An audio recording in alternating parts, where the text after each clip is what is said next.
what created a spike, and so we know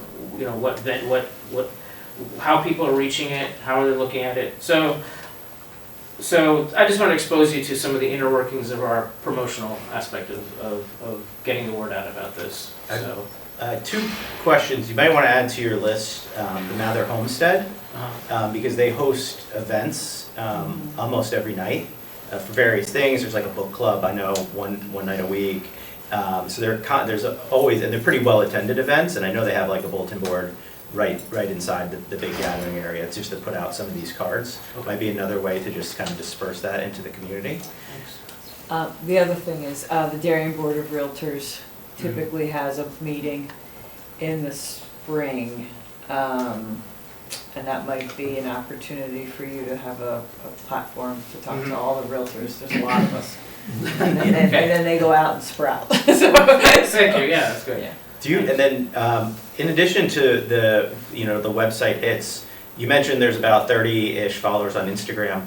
How many people signed up via the website for the notifications? 20. So fewer. When we usually offer that option, we don't tend to get a lot of subscribe. I don't know if people get a lot of emails maybe, so they don't want to subscribe. But so far only 20, but that could grow. I mean, it's pretty prominent on the site. And I'm one of them, so it's really like I mean, really, it's the ease of it. If you subscribe, automatically you'll get an email when something's updated, so you don't have to check the website. But of course, we'll rely on other means as well. No, I was just curious if that tracked this, and we got a mailing list of 1,000 people, or we got 20, but I guess we got 20. Yeah, okay. Subscribers. Any other suggestions or about comments or about the promotions? Before we move on to the grocery stores, Nero, Sono, the coffee shops in town are usually, especially as the weather gets warmer, are like mobbed nowadays. Yeah, Malcolm and I went to Cafe Nero and we're like, this is a good place to talk with people. Last time we were here, that was very, very busy. All right, thanks. Dump. Yeah, the dump on the weekends, the swap shop. It's pretty crowded. So I wanted to actually let me go, since we're just talking about Reed Hildebrand, let me just go back to the community survey, but we did speak with Reed Hildebrand, a group of them last Friday, just to kind of introduce ourselves and what we were doing and see what they're doing. They showed us their survey, what they're going to do, and offered to include a question, but their survey was very focused and detailed, so it didn't feel it didn't make sense to include a broad question that's thrown in there. But it was nice of them to offer that to us. Malcolm, did you want to say anything about some of the?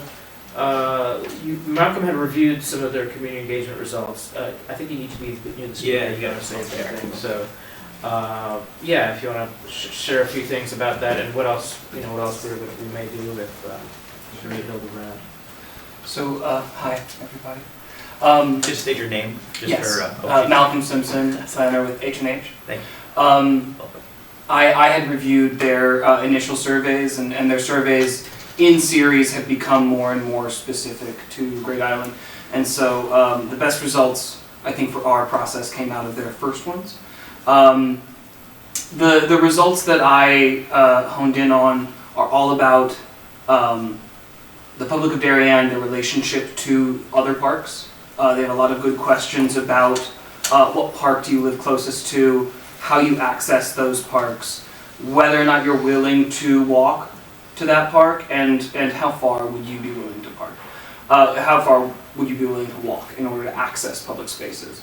Given the nature of the project, it's no surprise that the results that we're able to take from it are pretty specific to public spaces and the public's relationship to them. But that being said, that's going to be a big focus of the plan, and it's a really good place to start. It's a lot of really good information. So that's what we're working on now. I'm following up with them later this week because they just had another survey go out on Saturday. But yeah. Cool. Great. Thank you. When is their sort of anticipated time? What is their anticipated timeline? I'm not sure. Do you know when they're expecting to have the final draft? Final draft of their strategy, July 1st. July. I just need your name for the record to put that in. John Zakrotsky. Ex officio for Selectman John. Thank you, Malcolm. And I'm going to go to item number 5. I think so. What I tasked poor Jeremy Ginsburg with a big ask, and he dutifully, performed the effort. And what we wanted to do. So this right here is just an example. We created an Excel spreadsheet with all the recommendations in the 2016 POCD.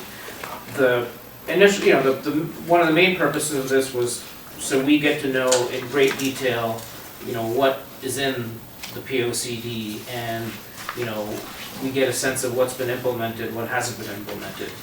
And so I thought that there would be more. This would be more important now in the process, in the very early stages, but I think it's going to be more important as we move later along, which is why I just kind of included a sample, because I think we're going to look at it more later on, because I think it brings up a lot of questions about how we structure the 2026 POCD. Like, for example, one thing I think that I didn't get any sense of was priorities in the 2016 plan. What's the highest priority amongst all these different topics, and especially I mean that in terms of implementation. So nothing stood out as, okay, these are the first actions you should do, and so that's one question, is whether we want to be more structured about showing priority recommendations, and kind of as a means to how do we start to implement the POCD. Other questions brings across is the feasibility of certain recommendations, the cost of certain recommendations, and it just brought up a lot of questions about what are some reasons why things weren't accomplished. Are there too many recommendations? And because there's a lot of different chapters. Are there too many recommendations? So this exercise is going to be something I think we kind of advance a little more in the middle of the process, when we start to really get all the public engagement, and we may find that some of these recommendations still stand, but other ways to ensure implementation. I think one of the questions that is asked in the 2016 POCD is, should there be a plan implementation committee, that sort of thing. So it just brings up a lot of questions, this exercise of going through each of the recommendations and seeing what was implemented and what was not. And so I just want to touch on that right now, and we can go back. We can come back to this, later on in the process. But does anyone have any questions about this, or? No, I think that's I think it's definitely a good idea, because it gives us a jumping off point where we can at least say, okay, based on this, what were the recommendations, what was accomplished, what wasn't. Of the things that were accomplished, or let's say of the things that weren't accomplished, how many of those do we want to continue to focus on, or has time changed and now, as you said, those are less of a priority because X, Y, or Z is more important now. So I think it's certainly a good summary of where we're at. I just have a couple questions. So on the status, there's a lot of yeses. Does that mean that those have been completed? Yes, those have been implemented, Those have been implemented? or they're continuing things that are implemented continually. So, Okay. yeah. And then did we consider asking the public how to rate these? Because I didn't see that as a question in the sample questions. So I mean, who are you looking to rate the priority? Oh, I'm sorry. This isn't the survey at all. This is No, the survey's above that. yeah. The survey's this is separate from the survey. Are you asking about the survey now, or are you asking about? I'm asking about this chart. Yeah. And you had said, you'd like to understand how we would prioritize these, Yeah. right? Which ones should we put a higher priority on? And my question is, should we be asking that to the general public, Oh. or should we just be asking that to the committee? That's definitely a question on the survey. So Okay. we do want to ask those to the public, yep, definitely, and the P and Z as well. Okay. But yeah, so. We'll be the ultimate deciders of the priority, if we do decide to prioritize items. I'm not necessarily sure is the best idea. Well, You have to have a set of goals, right? Yeah. You're gonna have, must-haves, wants, right? Like to haves. So I think you've gotta have some sort of ranking, otherwise you're just groping in the dark. right, I think, for example, it doesn't have to be, a priority of one category, economic development versus transportation. It could be, when we move along in the transportation chapter, maybe within that, the recommendation should be prioritized so that there's a, better way to navigate and implement those recommendations. What makes sense for the short term, what makes sense for the long term, that sort of thing. But speaking of public, I have the draft community survey questions, and so one of the things I wanted to make sure the survey is relatively short as a first exposure to the public. I don't want to have them to look at something and be this is the first time they're seeing this. I want to keep it short. My guess is this type of survey so far, would be maybe 6 or 7 minutes, depending on how thoughtful they want to be. But then again, there's a lot of categories and things, so people might take some time. So that's just one thing I want to say about the survey. The second thing is, I think there's a lot of questions, demographic questions. And I think it's important for a couple of reasons. There's the question number 2 is, of course, which may not be the right question. It could be voting district or what, but we can figure that out. Are making sure people are there's not like one area being represented extremely more than other areas, and so that's one thing. Or also, sometimes preferences differ because people who live on the coast have a more preference for maybe coastal resources topics and in terms of the future of Darien. I think the school, I knew exactly what you're trying to get at with the location base to try and pinpoint where the responses are coming from. I would just recommend not using voting districts because I would say 80% of people in the town have no idea what voting district they're in, Okay. right? There's only 6-ish, 7-ish, 6.1, Yeah. but most people don't know. So it's a lot easier to say. Most people know what school is kind of close to them. Okay. Thanks. And it does the exact same thing. Right. Got it. I think I saw something in the voting districts. That's why I was like, Yeah. okay, maybe that's. But yeah, if that's not that well known, then another thing is in terms of the demographic questions, which it's always interesting and sometimes more than interesting in terms of it tells you something when certain let's say people who've lived here less than 3 years have kind of an entirely different set of outlook on things than people who live here 20 years or more. So that's very interesting to see. So that's the type of questions we ask. But so that's just the kind of all the preface matters. But so yeah, do you have any questions, suggestions for how the survey, what the questions are, how the survey is? I mean, it's going to be an online survey, of course, but I just for the purposes of discussion, I put all the questions down over here. Really the main question. I always like to have a mix of open-ended and kind of more multiple choice or quantifiable questions. I think you get a rich body of commentary. Most people behave in every community I've been in. Nobody's, most people behave with really thoughtful answers, and it's very nice to see those answers, those responses, and then you combine them with the kind of the ranking questions. So yeah, any thoughts on the survey? Any suggestions? So you're planning on then drilling down for more information in the follow-up survey based on the information gathered from the initial survey? Is that correct? I'm not sure. Generally, this is what we generally will do is we'll have the results of this presentation, the results of the survey. We put it on the website, communicate that it's out there, and we use that usually in the first workshop as kind of a starting point for discussion on the various topics. We we may have I don't know yet in terms of whether we'll have another survey. Typically, it's one survey, and then the workshops that we have with people kind of solidify things. So for instance, Yeah. in the results of this survey, you'll guide you to say, these are apparently the 3 items that are really bubbling up as a lot of input.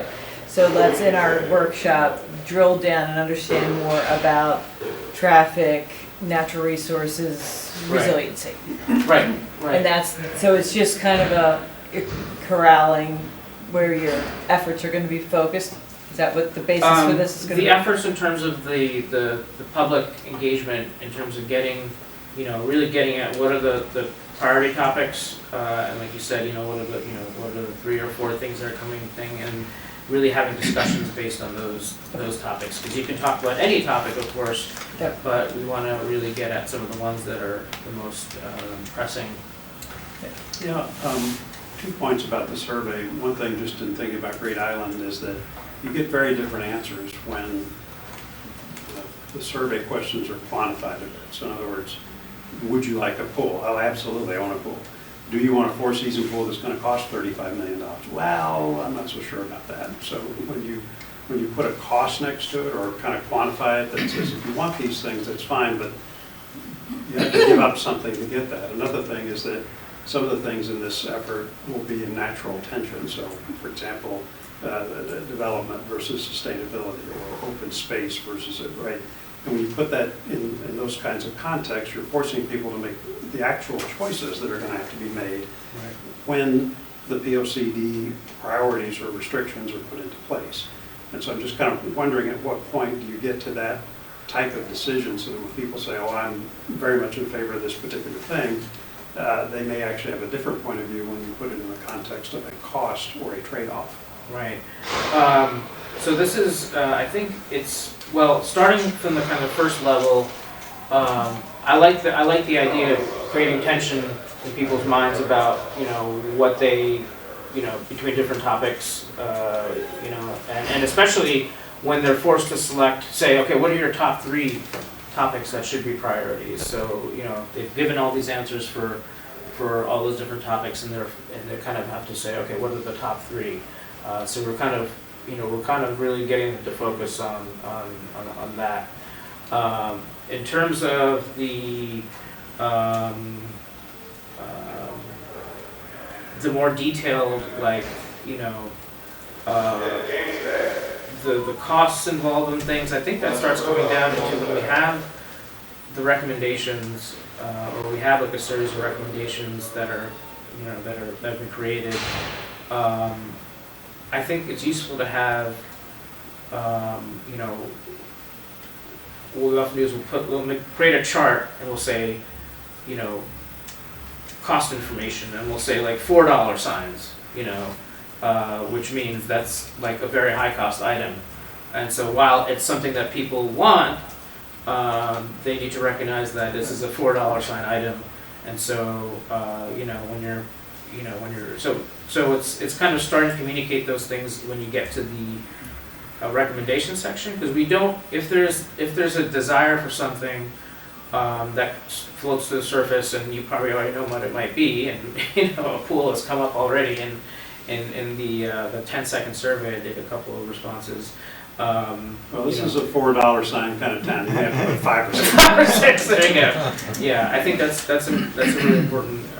I apologize. I quadruple booked, and I appreciate you guys. Thank you. Thank you for doing this. I look forward to studying. So question for you, are you envisioning, like, let's say like conservation topics, the first 6 of these things, are you envisioning like a 1 to 5 bubble, like rate it, 1 being very satisfied, 5, Yes. or 1 being very dissatisfied, 5 being satisfied, as like Yeah. a ranking mechanism? That's exactly right, and actually, I was kind of I liked how it's broken down.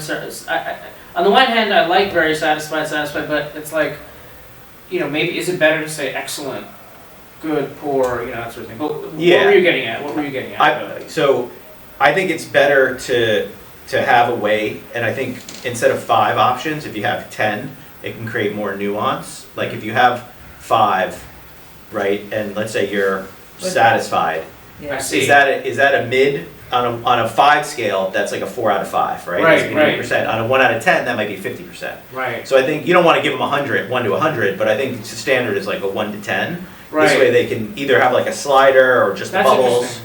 Mhm. Yeah. And then the only other thing I would say is Because when they're undecided, they just go in the middle. in the middle. They just, and then that's almost, doesn't give you much. Yeah. Yeah. And I would also say at the end of each one of these sections, Uh-huh. like a free form box, text box that just says, can you, if you think about your answers for the above, can you take a moment and write 1 or 2 sentences as to why? Because then they'll say, okay, I'm dissatisfied with historic preservation because whatever, or I'm Right. very satisfied with environmental sustainability because of the pollinator pathway. Right. And then that's a little bit better, we've captured something that we might not necessarily get in just the 3 free-form answers at the bottom. And then if people don't care, then they don't write anything, and it's, you know what I Yeah. mean?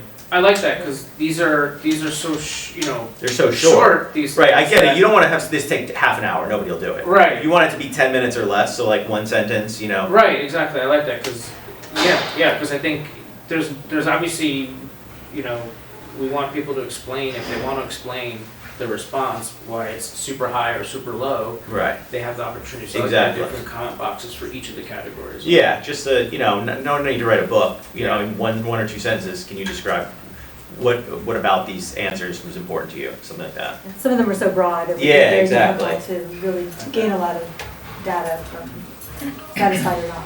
I like that, thanks, that's good. Okay. No, I think these are Just, good. if I could, 2 quick things on my phone. One, the question, number 2, about what school you live closest to. I don't think I would say, I am not sure. Yeah. This is a small town. Yeah, yeah, you're right. The reason they're here is that school. Yes, that's true. I wouldn't do that. problem. The other one, a broader question that I have not really fully considered, but I wonder if there's a way to inquire about people's knowledge and satisfaction of our zones. We are, after all, the zoning commission.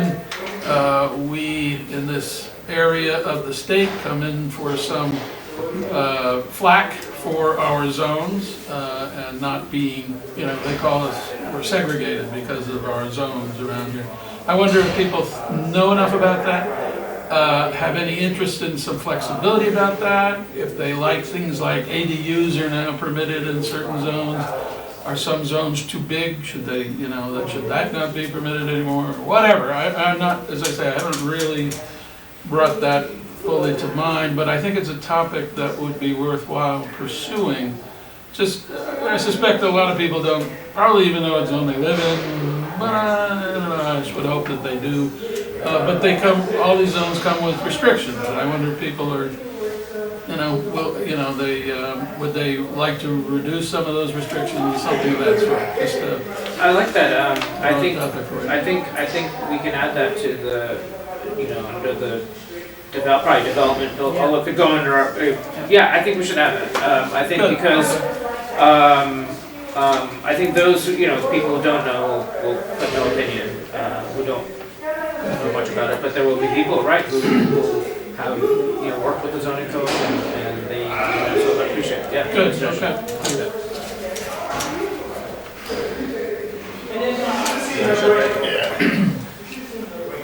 That door's open, right? Yeah, that's open. We could have one door open, if we can nix that one, it'll minimize practice. Thank you, Mike. But yeah, I think in general, when I first read this, I think this is, a good survey. It's about the length you want. You don't want it to be 50 pages. Like I said, take an hour, but you don't want it to be 2 questions, yes, no, goodbye. Yeah. Right, so it's gotta kind of get in that middle, so we get a number of responses. Yeah, and I think, and also, it's gonna be important when we get all the responses to really communicate the responses very well. And I think I remember, I think Malcolm probably looked at it more closely than I did, but the Great Island survey results, how they, put it in a nice kind of piece of communication. And I could, Do you know how many people responded to the Great Island survey, just out of curiosity? couple hundred. No, I think it I was think it was more than that. 1,000, I Yeah. believe. So good. First, they had. I remember looking at the number. I was like, oh, that's pretty good. Thinking about Yeah, that's pretty 5,500 households, 1,000 responders is pretty good. Yeah. It covers probably half the adults in town. Yeah, I think it was more than 1,000, maybe Yeah. close to 2,000. So basically, Yeah. at least one household represent, one member of every household, they're pretty close to. That's good. Like, oh, well, it'd be great if we get that much response out of ours.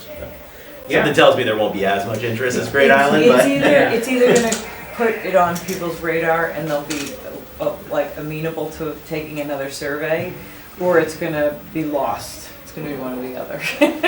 Well, that was sort of my question, is like, Yeah. are people gonna have survey fatigue? I mean, if- You know, I if- thought about that. If Great Island's doing a third survey and we're dumping Yeah. one on top of that, I mean, is it in our best interest to give it a month? That definitely came to my mind because I saw Great Island, and that's a serious survey, very detailed, 25 minutes take, and I think I probably have to talk to them, but I wonder if they have any idea of how many people who took the first survey took the second survey and that sort of thing, but. You just had the flag survey too. I know. So I would say this survey doesn't need to go out this But I week. also think might be an opportunity for the other things that have laid the groundwork and cleared a bit of a path, so you might kind of groove in. You're already engaged. You might That's argue true, the other yeah. side of that people will be like, oh, yeah, okay, I mean, yeah, it could be I'll pop through this one. it could be more refreshing for some people that it's a broader survey so they can comment on other things besides Great Island that they've had Yeah. in their mind. Yeah. Yeah. But yeah, I mean, I do have the survey scheduled to go out on March 7th, but I think that's too quick a turnaround in terms of,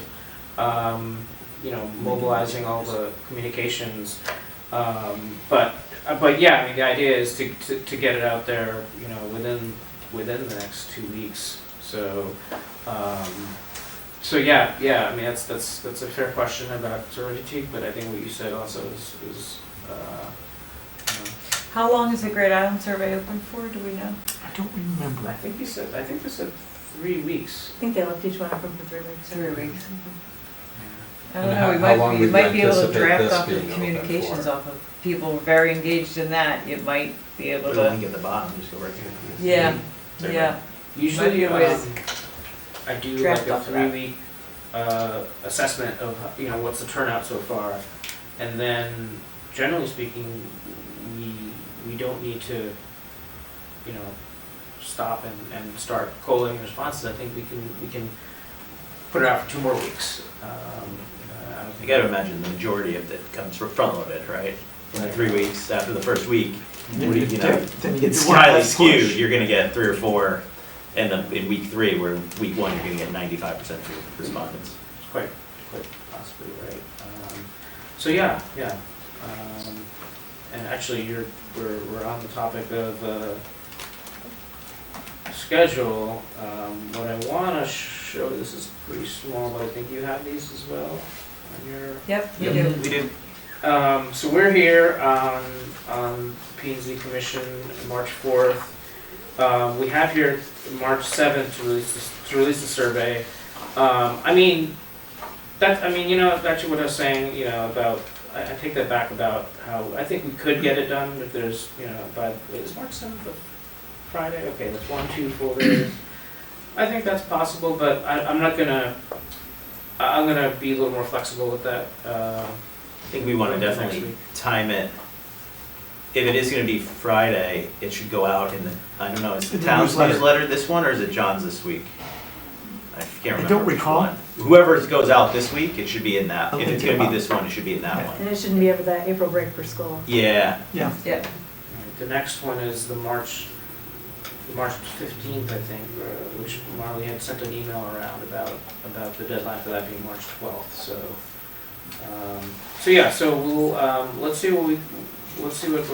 Malcolm and I will put our heads together to see what the best way to get this out is, and get this, of course, up on the survey online. The thing I wanted to just mention right now is the commissions, RTM committees, and organizations. We put in April, May, and June. For those are the months there we work with the various committees.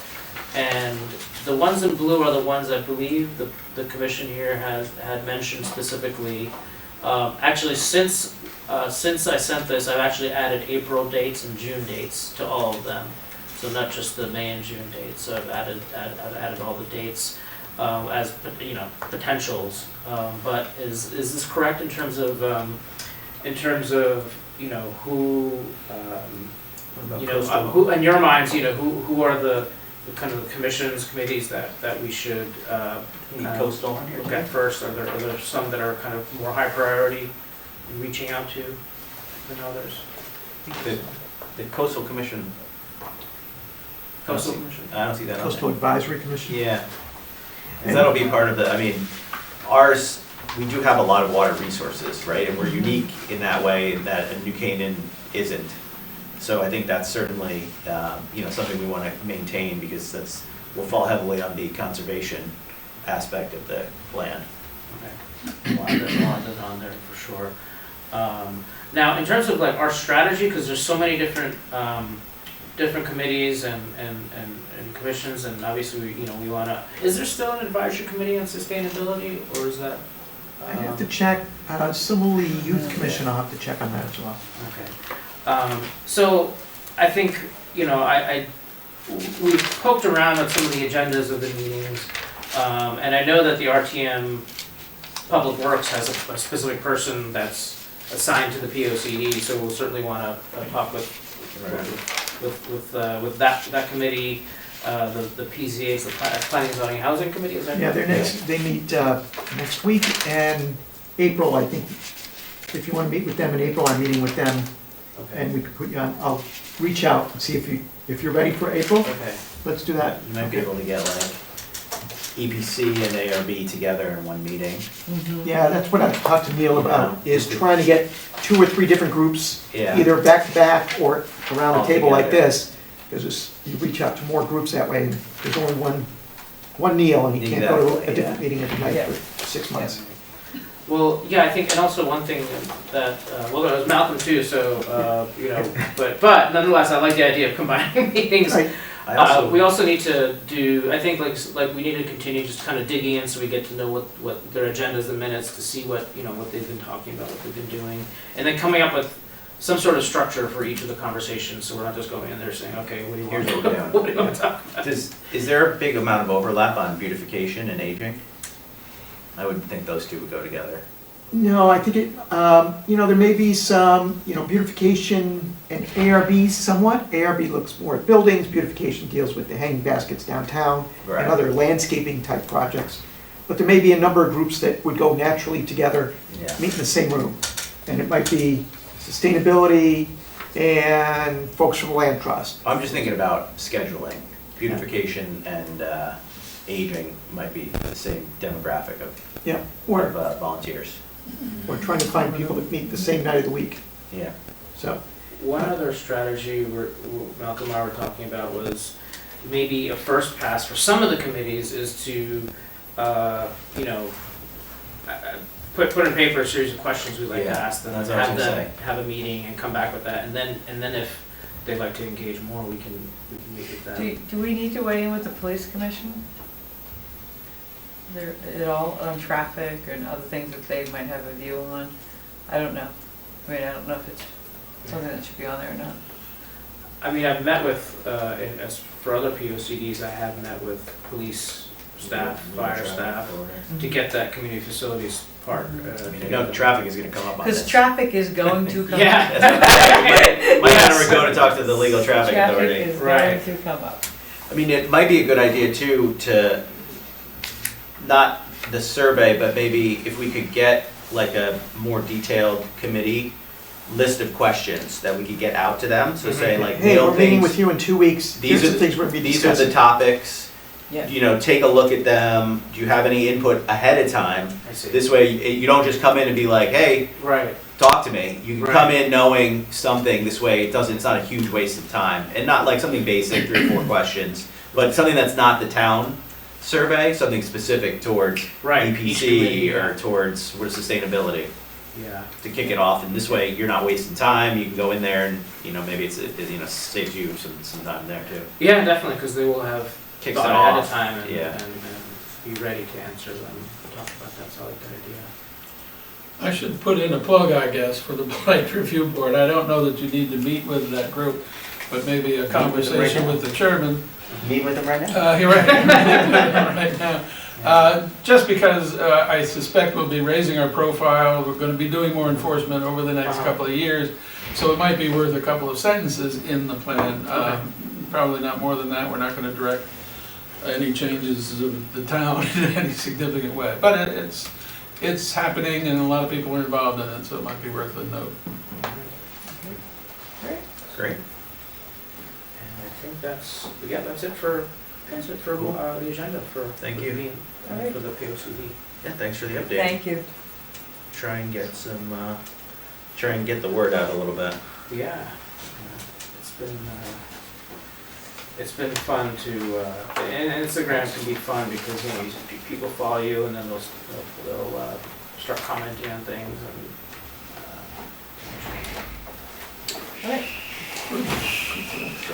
All right, thank you. Thank you, Neil. Thank you. Thank you, guys.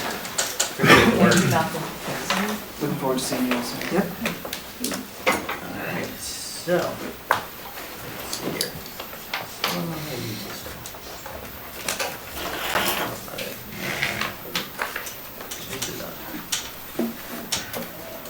There we go. Okay, so moving along, let me bring up the agenda here. Where is it? Where's that one? There we go. All right, so I think that concludes the general meeting for the time being. So now we'll move into the public hearing. So the first and only item on our agenda is the coastal site plan review, number 369B as in boy. This is the flood damage prevention application, number 428B, land filling and regrading application, number 538A, PL-25-14, William and Abigail Hausberg of 6 Pratt Island.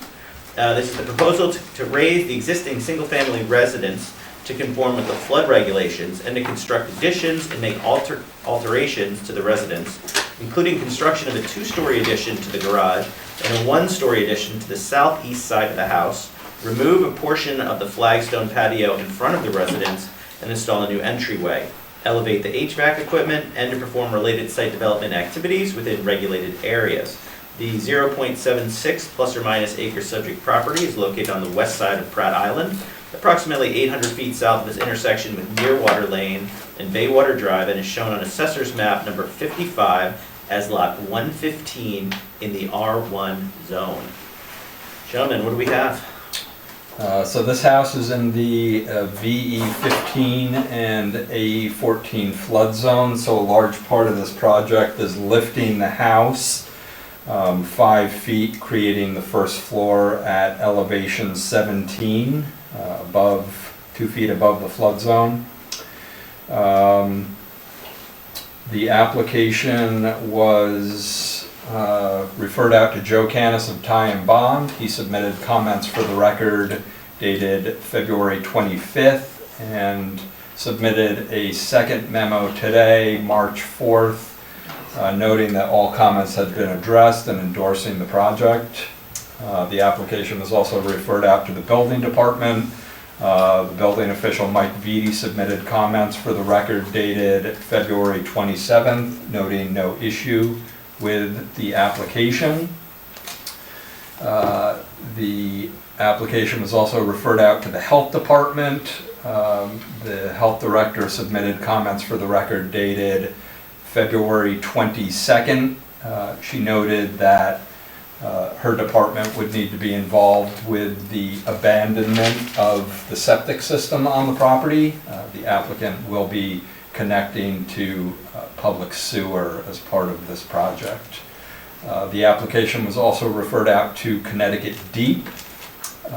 Deep submitted a comment for the record dated February 26th, Also noting that DEEP had previously issued a COP, or Certificate of Permission, on January 8th of this year for the lifting of the house and work related to the retaining the seawall on the property.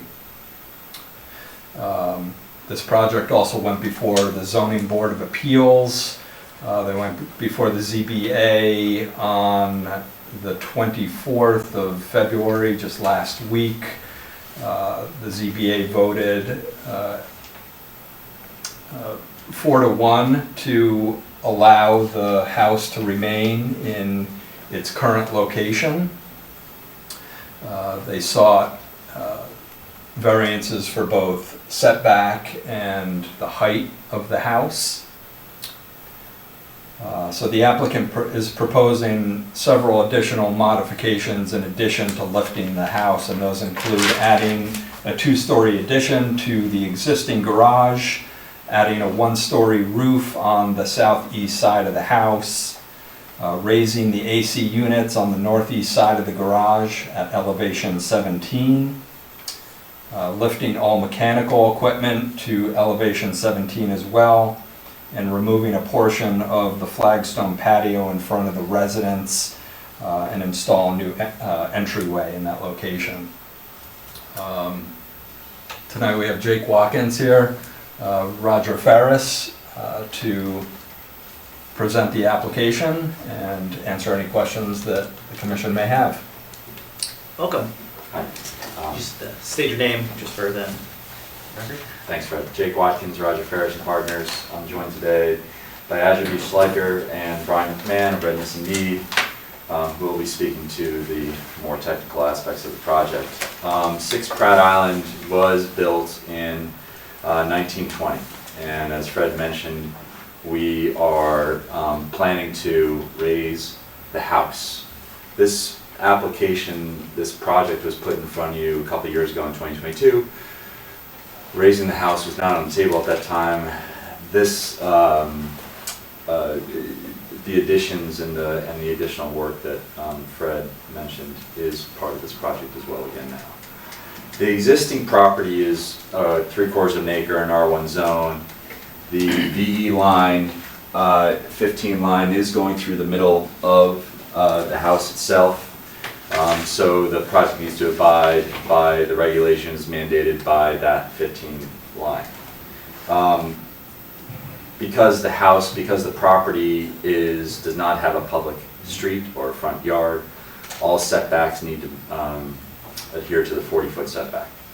Just for purposes of visualization too, there's an access road going through the middle of the property too, creating additional hardships, which was previously presented to the ZBA. And really the buildable area for this property is in this unique bow tie shape. It's fairly restrictive. Existing photographs of the current conditions of the house. Part of the work will also entail re-siding, new windows, new roof, in addition to raising the mechanical platform, raising the house, and creating an addition on the front of the garage, which is located in this green area right here. That would be a conforming addition. We didn't require a variance for that. This red vestibule entry, approximately 35 square feet or so, is also part of the project as well. There are some additional pieces, like a new stair that has to be added because we're raising the house. We propose to set back and add a second floor deck area here and replace an existing deck that's currently in place. Then of course all the stairways and access points to get up from the front yard as well. This is just a general section showing the existing house, the existing elevation BFE running through the middle of the first floor, and then the new elevation, the lowest, the first floor, the structure of the first floor, the bottom of that will be at elevation 16, 1 foot above the BFE of 15. So you're going up 5 feet basically. We're going up 5 feet. That's right. Technically, though, the height of the house is only being increased to 31.3 feet. So we're only increasing it by approximately 2 feet, removing some dormers on the roof of the house to bring it Yeah, down. to bring the average height down. Okay. Azure will talk to our approval from Connecticut Deep. Just to let you know, as part of the process, our order of operations was to go to the state of Connecticut first because of the unique situation of the house over the mean high water line. Sure. Good Welcome. evening, Azure D. Slicher, raised coastal engineer. I'm a professional engineer and also a certified floodplain manager. So as mentioned a couple of times already, the unique circumstances of this property. The house was built in 1920, predates FEMA, predates deep jurisdictional requirements, and a portion of the house does overhang the existing seawall and the water line. So we did get approval from DEEP to retain that portion of the house and the deck that overhangs the water, and also because the existing house is actually, the foundation is built on top of the seawall. You can see the white concrete part there. We had to get permission to actually modify the seawall and separate the foundation, remove that concrete portion of the foundation, and Are you going to be reinforcing the seawall as part of that? we won't be necessarily reinforcing. We are taking down the concrete portion and repairing the wall in place Got it. as needed to make it uniform with the remaining sections of wall.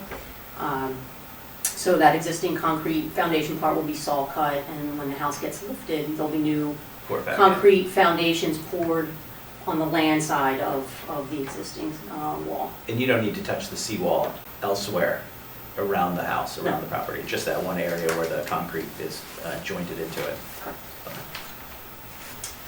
So that is the certificate of permission we received, and also as part of the record, as my role as certified floodplain manager, I did an assessment of the proposed modifications to the property related to the grading and the changing of things in order to achieve that higher elevation, and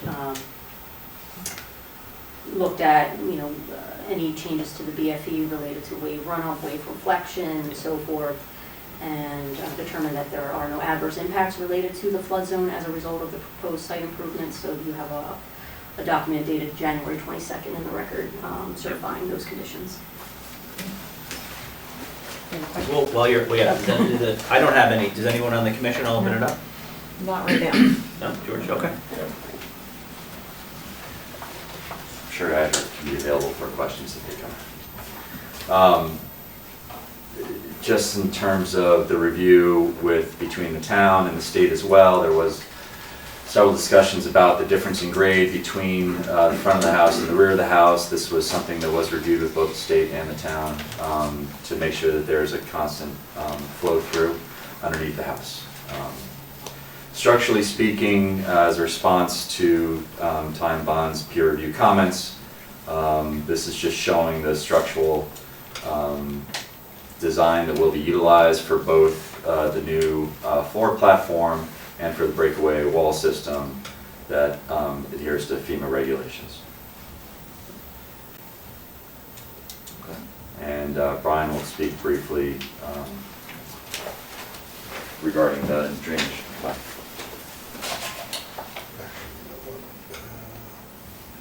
Keep scrolling down to the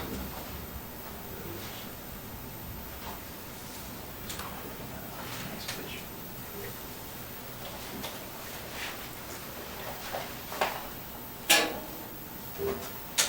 Good evening. Brian McMahon, Rendison Mead, licensed professional engineer. We are the site civil engineers and land surveyors for this application. And we prepared, as Jake mentioned on the screen here, is our site drainage plan. Right now, there is really no formal drainage facilities and stormwater management on this property. There is limited, if any, pre-treatment of runoff. And what we've done is we have, to address the increase in impervious coverage on the site, which is approximately 2,400 square feet, we have designed a system in conjunction with your section 880 of your regulations, stormwater management, and it is designed to infiltrate the water quality volume from the site within what will be a crushed stone reservoir beneath the auto court. It will serve to filter out sediment and pollutants in the runoff. It will serve to cool off the temperature of the water. We have seen Mr. Canis's peer review. He had no issues with the design itself. He had a couple of administrative comments which we have addressed. And in the end, what it will do, which is the intent of Section 880, is provide an enhancement to water quality and a mitigation of the increase in runoff. What we were most concerned about is the area to the east of the site, because that's where any overflow would go, and we have to mitigate any increases to that area. As far as consistency with the sections under which we are applying, sections 810 for CAM, section 820 for flood damage and prevention, and section 850 for landfilling, I would refer you to the narrative that we had included in the application there, and how we are explaining that they're consistent, the project is consistent with those sections. But I'd be happy to answer any questions that you might have. Can you itemize the increase in impervious surface very quickly, where that is, the majority of that? Well, what I would, well, the majority of it is sort of, the net majority of it is sort of in this area here, but I would refer you, if you don't have it, I have a copy here, there's a color-coded exhibit that we included in our drainage manual, or drainage report, rather. I don't think we got a color. I didn't see one with color, yeah. I mean, because there's It is a part of the record, I'm happy to, if it would help. yeah, that would be really helpful. Sure. Yeah. Oh, Careful. Okay. Yeah. So this shows both, there's both an existing and proposed conditions. This is Yeah. proposed right here. Yeah. And you'll see a similar one page back. Okay, So you get a feel for it's all generally right in here so towards the auto. this is the building, Correct. and then all of this is, it's mostly this tiered entry and auto port. Correct. Okay. And it's tabulated here, the 2,400 plus. And is this a right of easement, right of way to a neighbor behind? Correct. But it is in the common ownership. There, 8 Pratt Yeah. Island is the Okay. same one. And is it so, in an effort to, I went to the site today and I was amazed at how many trucks were there. Have you started the work already for, No, there's work going on at the adjacent property. okay. All right, and so those trucks that are all in this guy's property is for the other work? Yes, it is.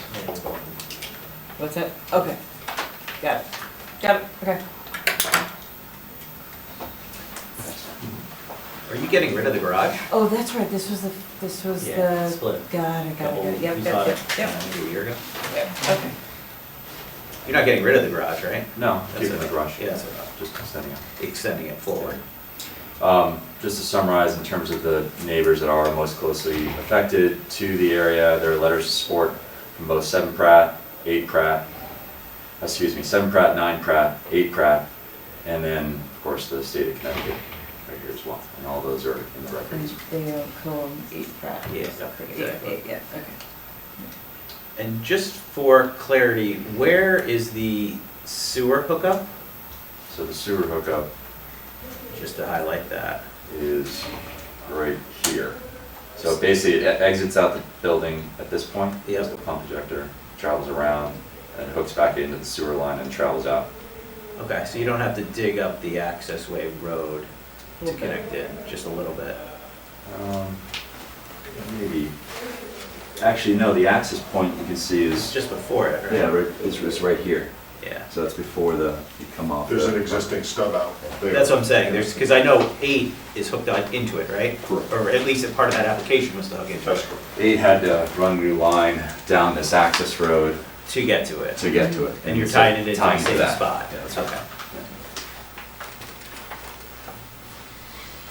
Okay, well, I'll open it up. I don't have any specific questions. I think you covered it. I know we got the letter from Joe, which was one of the bigger outstanding questions. I'll open it up to my colleagues. Starting to my left, Mr. Riley. No, sir, thank you. I think I have most of my questions so far answered, I think. Mr. Netter? Is there any issue with those gutters emptying into Long Island Sound directly without any treatment? The existing gutters off the back, Correct. But they would be They're not captured. No. let's see where we have that going.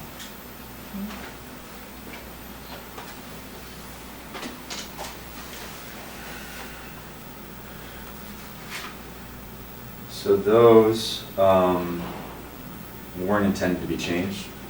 The existing conditions, we're not changing the roof lines in those existing conditions. And we're keeping those. There are new gutters at the front of the property. These are all new. Whereas before, I think they come down and drain out to the rear. Those will all be going towards the front. And there's a catch basin down the road a little bit that they'll be going to. And we'll be reducing the amount of roof runoff that goes towards the sound and increasing the amount that is pulled away and treating it in the crushed stone reservoir beneath the article. Okay. Jamie? Okay. Good. Okay, this is a public hearing. I'll open it up to the public. Does anybody would like to speak on this matter in public? Seeing none? Okay, I think we can close it. I don't think we're waiting on anything. So do I have a motion to close? Amy makes a motion. Jamie makes a second. All those in favor? 5-0. Okay, hearing's closed. Maybe we'll deliberate on this shortly. Thank you. Thank you.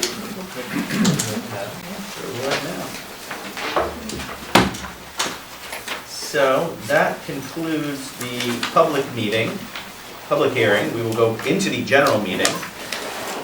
Deliberations only, if time permits, on coastal site plan review 369B as in boy, flood damage prevention application 428B, land filling regrading application 358A, PL 2514 of William and Abigail Hausberg, 6 Pratt Island.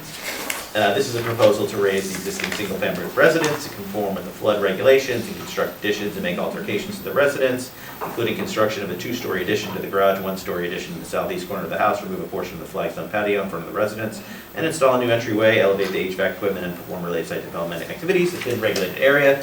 The cluster 76 plus or minus subject acre property is located on the west side of Pratt Island, approximately 800 feet south of its intersection with Nearwater Lane and Baywater Drive, and is shown on Assessor's map number 55 as lot 115 in the R1 zone.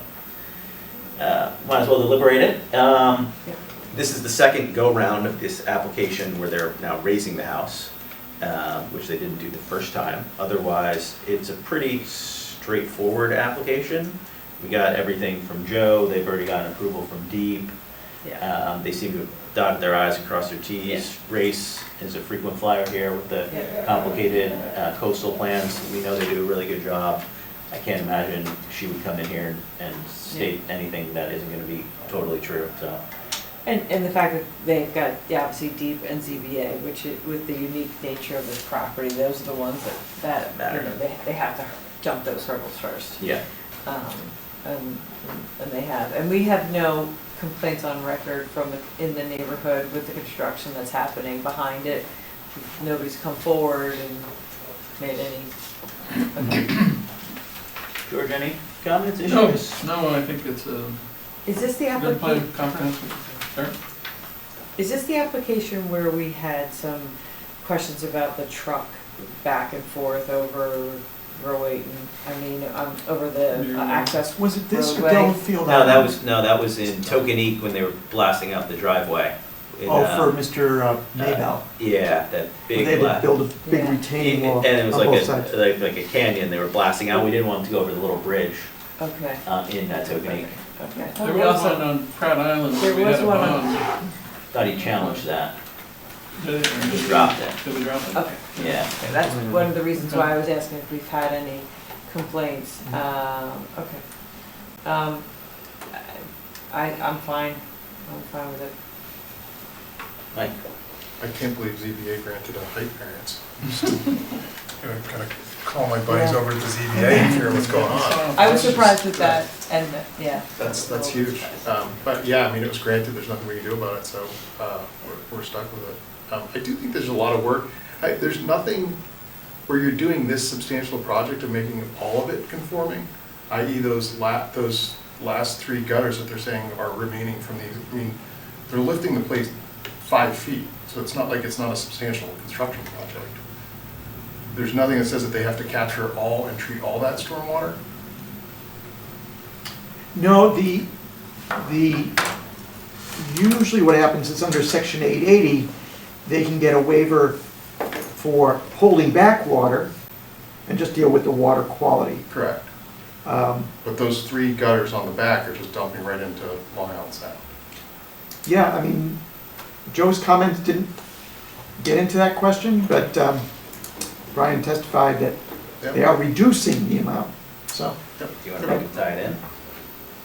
No, I mean, if it's permissible, it's permissible. We could have them do We can do a lot of things. it. If you feel strongly about it. No, if it's allowed, it's allowed. I just wonder if that's the right way to approach this type of stuff. We should be trying to fix it.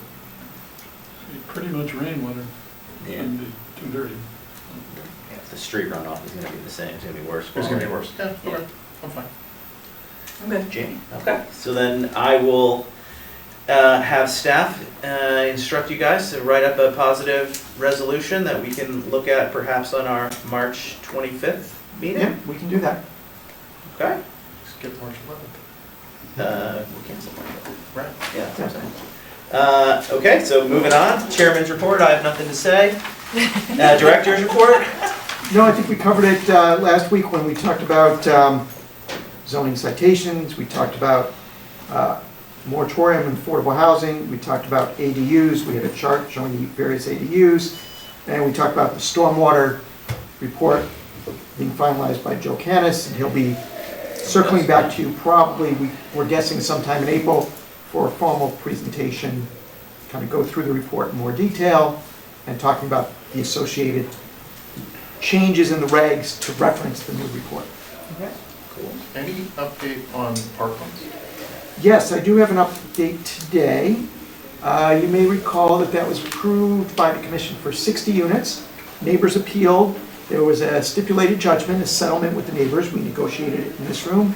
It ended up being 56 units. The new builder